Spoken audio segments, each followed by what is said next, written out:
उसकी वैल्यू होगी। अगर आपको याद हो, एक पाकिस्तानी एक्ट्रेस है सबा कमर, उन्होंने कुछ अर्सा पहले एक इंटरव्यू में कहा था कि मैं शायद इंडियन क्रू के साथ कहीं काम करती थी, कोई शायद किसी ड्रामा में या वेंचर में या मूवी में किसी में काम करती थी।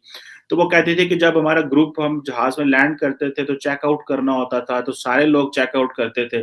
तो जो इंडियंस होते थे वो निकल जाते थे, मेरा पासपोर्ट मुझे वो देख के कहते थे साइड से हो जाओ। तो ये जो चीज़ है, अगर आप इसको इमेजिन करें कि आप मोटरवे पे जा रहे हैं, किसी बड़ी हाईवे पे जा रहे हैं और बड़ी स्पीड से गाड़ी जा रही है और आपको मोटरवे पुलिस वाला या जो हाईवे पुलिस जो है वो खड़ी हो और आपको कहे साइड पे हो जाए, तो आपकी क्या फीलिंग्स होती हैं? कि यार देखो सारी गाड़ियाँ जा रही हैं पे पर मैनू इन्हें थल्ले ला लिया। ठीक है जी।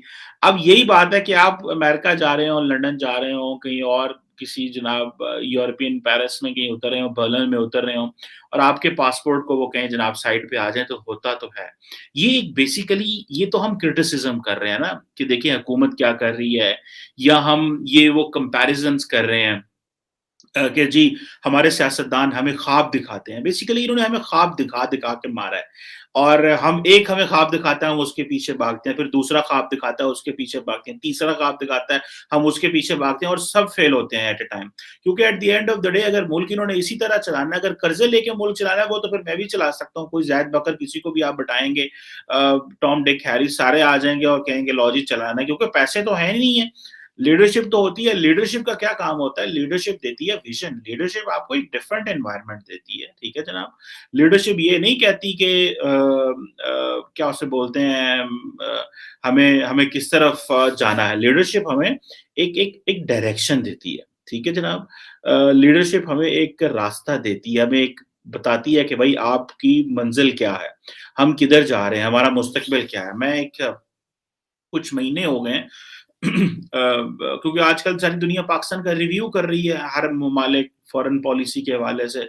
तो कुछ महीने पहले मैं एक मिला, एक साबिक वफ़ाकी वज़ीर से मिला, तो उन्होंने मुझे कहा कि मैंने कहा यार ये इमरान खान जो है ये मज़हब कार्ड बहुत खेल रहे हैं। तो उन्होंने कहा बेसिकली इमरान खान अनफॉर्च्यूनेटली है ही मज़हबी बंदा। वो मज़हब कार्ड खेल नहीं रहा, वो बेसिकली तो वो मज़हब ही उसकी वो है ही मज़हबी बंदा, वो इसी तरह का है। लेकिन मज़े की बात ये है कि उन्होंने किसी को पता ही नहीं चलने दिया कि वो मज़हबी बंदे भी हैं। लेकिन बहुत सारे लोग तो शुरू से कह रहे थे कि यार ये इसी तरह के बंदे हैं। सो वो जो कहानी शुरू से है पाकिस्तान की कि पाकिस्तान का पासपोर्ट किस तरह का होगा? क्या पाकिस्तान का पासपोर्ट वो होगा जो हम कहते हैं कि पाकिस्तान ने एक आइडियोलॉजिकल नेशन बनना है या पाकिस्तान ने एक थियोलॉजिकल स्टेट बनना है या पाकिस्तान का पासपोर्ट जो है वो उसकी उसकी डिफरेंट हो सकती शक्ल होती है, उसकी वैल्यू होती है अगर हम मॉडर्निस्टिक, फ्लेक्सिबल, एक प्लुरलिस्टिक इस्लाम जो है उसको अडॉप्ट करते हैं, ना कि हम एक थियोलॉजिकल या जो एक रिलीजियस इंटेलिजेंसिया है, वो उसके कहने पे हम जो है वो फॉलो करते हैं और अपना एक जो एक एक एक एक डिफरेंट हम दुनिया में आ गए हैं। अब क्वेश्चन ये है कि पाकिस्तान अगर एक मॉडरेट लिबरल नैरेटिव अडॉप्ट करता तो शायद एक हमारा फ्यूचर और होता। हम एक डेमोक्रेटिक मुल्क होते, हमारे मुल्क में डिक्टेटरशिप ना आती, मिलिट्री कू ना होते, हमारे मुल्क में जो है वो एक स्टेबिलिटी रहती, पॉलिटिकल स्टेबिलिटी से कहते हैं कि इकोनॉमिक स्टेबिलिटी होती। तो आज हम ये जो हमारा पासपोर्ट ये जो लड़की जो टिकटॉकर है ये जो लड़की है ये इस तरह बातें ना कर रही होती या पूरी दुनिया में इस तरह हमारे पासपोर्ट जो है वो ना आज हम बात कर रहे हैं जब इमरान खान साहब पावर में है तो वो कह रही है कि मैं इतना ज्यादा पैसा जो यहाँ से लेके निकल आई हूँ मुझे किसी ने रोका नहीं और किसी की जरूरत आपको पता मुझे कोई नहीं रोक सकता।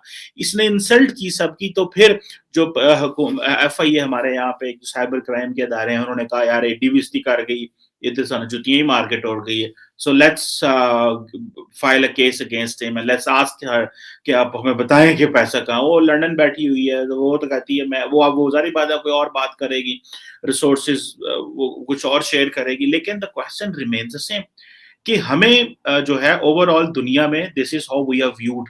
हमें दुनिया में इस तरह देखा जाता है। ठीक है कि वो जो सबा कमर कहती है कि इंडियन क्रू गुजर जाता था और मुझे कहते थे साइड से हो जा। That is what is a value of a Pakistani passport.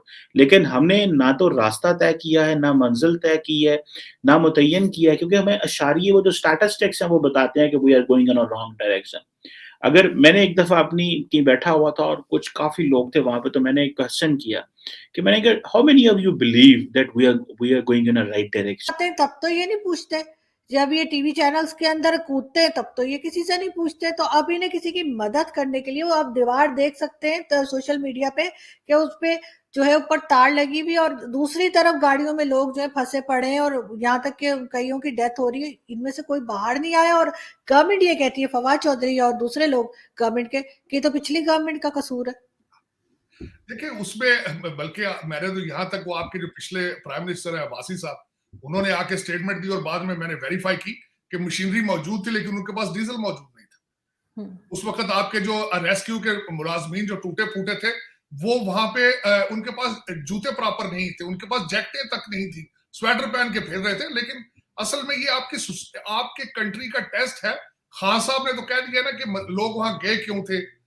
अगर वहां पे सियालकोट में किसी जिंदा इंसान को जला दिया जाता है तो कहते हैं कि सोसाइटी का प्रॉब्लम है, कसूर में बच्चियां रेप कर दी जाती हैं, मार दी जाती हैं तो कहते हैं सोसाइटी का प्रॉब्लम है। तो इस्लामाबाद तो वैसे भी आपका कैपिटल तो लंदन है, फिर इस्लामाबाद में इतनी लंबी चौड़े तनख्वाहें और डिपार्टमेंटों की क्या जरूरत है? और बंदा पूछे कि आपने रियासत मदीना के आप कॉन्ट्रैक्टर है, फिर आपकी क्या जरूरत है? अगर सोसाइटी ने ही अपने मसले मसाइल हल करने हैं, अपने आप को रेस्क्यू भी उन्होंने ही करना है, अपनी इखलाकियात को भी उन्होंने ही रिपेयर करना है, तो फिर आप किस मर्ज की दुआएं हैं और आप फिर आगे रियासत मदीना को भी बदनाम कर रहे हैं, फिर आप हजरत उमर का नाम भी बदनाम कर रहे हैं। मुझे तो ये समझ नहीं आती कि बिल्कुल ये क्या मरी एक बहुत बड़ा टेस्ट था आरजू आपकी सोसाइटी के लिए, और आपने रिफ्लेक्ट कर दिया है कि this is what we are, jungle law within 15 kilometer of the capital. मैं तो खैर कैपिटल इस्लामाबाद को नहीं कहता, इस्लामाबाद कैपिटल तो आपका लंदन है, लेकिन चले वहां आपके लोग तो वॉइस राय तो वहीं सोते हैं ना आपके। तो लेकिन ये कि मुझे अफसोस बहुत ज्यादा, और मुझे देखिए इसमें ये पहला हादसा, ये 36 घंटे बाद आप भूल जाएंगे इसको, आप नए अलमिये का इंतजार करेंगे। इस पे सियासत की आपने। मुझे दूसरा एतराज मैं आपको बता नहीं सका, दूसरा एतराज आरजू ये था कि हमारे जो सेकंड इन कमांड जो है वसीम अकरम साहब, वो हेलीकॉप्टर पे आए वहां पे और उन्होंने आके इस पे सियासत की। उन्होंने बल्दियाती अपनी मुहिम का आगाज किया, उन्होंने मरी को जिला डिक्लेयर किया और उन्होंने 2 नए थाने बनाए।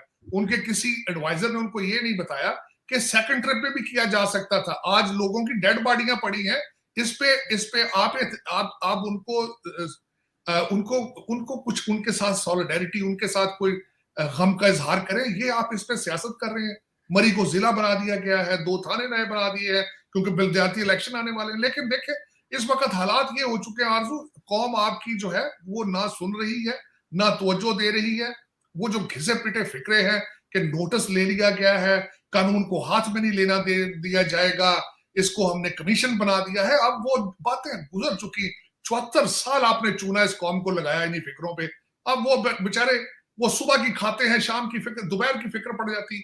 आपने बजट पे बजट और तेल बढ़ा बढ़ा के पेट्रोल की कीमतें और बिजली की, उनको ऐसा आपने जलील किया है 25 करोड़ लोगों को, उनकी तो सोचने की सलाहियत छल हो चुकी है। नहीं सर, आप बिल्कुल ठीक कह रहे हैं, लेकिन अगर ये कहते हैं कि जी वहां पे डीजल नहीं था, फ्यूल नहीं था, गाड़ियां नहीं चल सकती, नहीं कुछ नहीं था, लेकिन जो दुकानदार सामान महंगा बेच रहे थे, जो होटल वाले लोगों को लूट रहे थे, तो ये मैनेजमेंट इनकी कहाँ थी? वो उसके लिए भी इनको कोई फ्यूल चाहिए था जाने के लिए, वो चेक करने के लिए भी इनको फ्यूल चाहिए था। आरजू आप इसको छोड़ दें, मुझे पाकिस्तान के किसी और डिपार्टमेंट में मैनेजमेंट की मिसाल दे दें। मैं अगर ये इनकी नेशनल हाईवे अथॉरिटी, इनकी डिजास्टर, कोई ऐसा डिपार्टमेंट आप मुझे बता दें, स्टील मिल दिखा दें, मुझे पीआईए दिखा दें, आप रेलवे दिखा दें, मुझे कोई ऐसा डिपार्टमेंट बता दें जिसकी मिसाल दी जा सकती हो कि किसने अच्छा काम किया है, हम उसकी देखें जी, हम किन हालात से गुजर के आप तरक्की की तरफ जा रहे हैं, मुझे कोई बता दें। आप अपना मिनी बजट देख ले, आप आईएमएफ के हालात देख ले, बॉर्डर पे तालिबान जिनके आपने जश्न मनाए और झंडे लगाए आपने, वो आपकी बाड़े उखाड़ उखाड़ के फेंक रहे हैं, आपको आपके 4 फौजियों को उन्होंने शहीद कर दिया है। अब मेरा मकसद है, इस वक्त आप पूरी दुनिया में बदनाम तरीन हो चुके हैं कि डबल गेम खेलते हैं हर चीज पे। अब मुझे ये बताएं कि फलां चीज फलां डिपार्टमेंट ठीक चल रहा है, भाई ये तो चलो, इस पे तो हम आज शोक मना रहे हैं कि लोग इतने बेचारे मर गए वहां।